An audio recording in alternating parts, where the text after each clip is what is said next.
প্রিয় ভিউয়ার্স, আজকে আমরা একটা ড্রিম পিসি বিল্ড করব।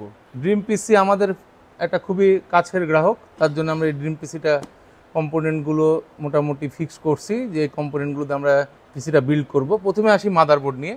আপনারা দেখছেন এখানে রগ স্টিকের মাদারবোর্ড আছে B860A রগ স্টিক গেমিং ওয়াইফাই। এর সাথে আমরা প্রসেসর হিসেবে ইউজ করছি ইন্টেল কোর আল্ট্রার 7-এর 265K এই প্রসেসরটা আমরা ব্যবহার করছি। আর এর সাথে র্যাম হিসেবে আমরা ইউজ করছি টিম ডেল্টার, মানে এটা টিম ব্র্যান্ডের ডেল্টা সিরিজের টিম ডেল্টা T-Force-এর DDR5-এর 600 মেগাহার্জের 8GB 16GB 2 স্টিক র্যাম, এর মধ্যে 2টো স্টিক র্যাম আছে। এর সাথে আমরা জিপি হিসেবে ইউজ করছি ইন্টেল আর্কের A770, এটা একটি 16GB DDR6-এর ওসি গ্রাফিক্স। সাথে আমরা পাওয়ার সাপ্লাই হিসেবে ইউজ করছি এসআরের 1000 ওয়াটের একটি full modular gold certified power supply. এটা একটা gold certified full modular power supply SR ব্র্যান্ডের 1000 ওয়াটের, যেটার সার্ভিস ওয়ারেন্টি আছে 5 ইয়ার্স। আচ্ছা, আর প্রোডাক্টগুলোর ওয়ারেন্টি সম্পর্কে আমরা পরে বিস্তারিত বলে দিচ্ছি।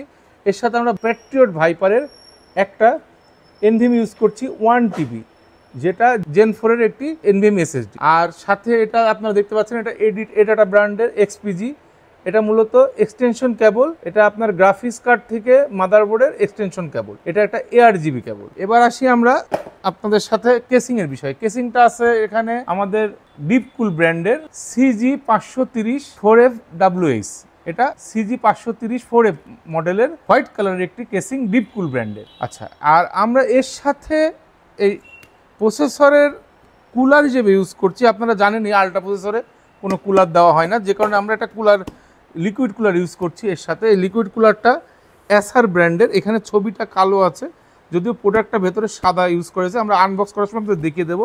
এটার মডেল আছে SC360YN।